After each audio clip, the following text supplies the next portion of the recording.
Coucou tout le monde, donc aujourd'hui on se retrouve pour un nouveau tirage, j'espère qu'il vous aidera.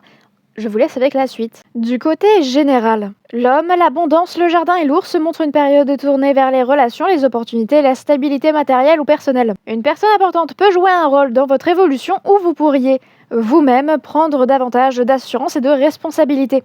L'abondance montre un potentiel de réussite, tandis que le jardin favorise les échanges, les rencontres et la visibilité. L'ours apporte une énergie de protection, mais aussi de puissance. Cependant, le message de la lunologie, rien à attendre de cette situation, apporte une nuance importante. Il invite à ne pas placer toutes vos attentes dans une seule personne ou une seule situation. Cela ne signifie pas que tout est négatif, mais plutôt que ce n'est peut-être pas là que se trouve ce que vous recherchez réellement. Du côté sentimental, pour les célibataires, une personne peut attirer votre attention, mais le tirage invite à rester réaliste. Si une relation ne progresse pas naturellement, inutile de forcer les choses, une meilleure opportunité pourrait arriver lorsque vous serez moins focalisé sur cette situation. Pour ceux en couple, la relation peut être stable, mais certaines attentes risquent de provoquer des déceptions si elles ne sont pas exprimées clairement.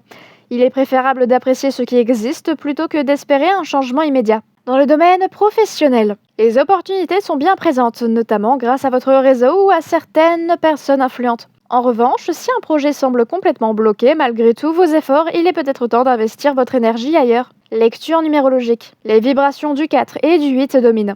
Le 4 représente la stabilité et la construction, le 8 symbolise la réussite et les responsabilités. Cette combinaison montre que la réussite est possible, mais à condition d'investir votre énergie au bon endroit. Conseil: ne poursuivez pas une situation uniquement parce que vous y avez déjà investi du temps ou de l'énergie. Tournez-vous vers ce qui évolue naturellement. En d'autres termes, parfois la meilleure décision consiste à arrêter d'attendre ce qui ne vient pas pour laisser de la place à ce qui est réellement destiné à vous. Toutes les opportunités ne sont pas faites pour être saisies. En cessant d'attendre ce qui ne bouge pas, vous laissez la place à des possibilités bien plus prometteuses. Bon, et du coup c'est tout pour moi, j'espère en tout cas encore une fois qu'il vous aura aidé, et on se dit à très vite pour de nouveaux tirages sur la chaîne YouTube.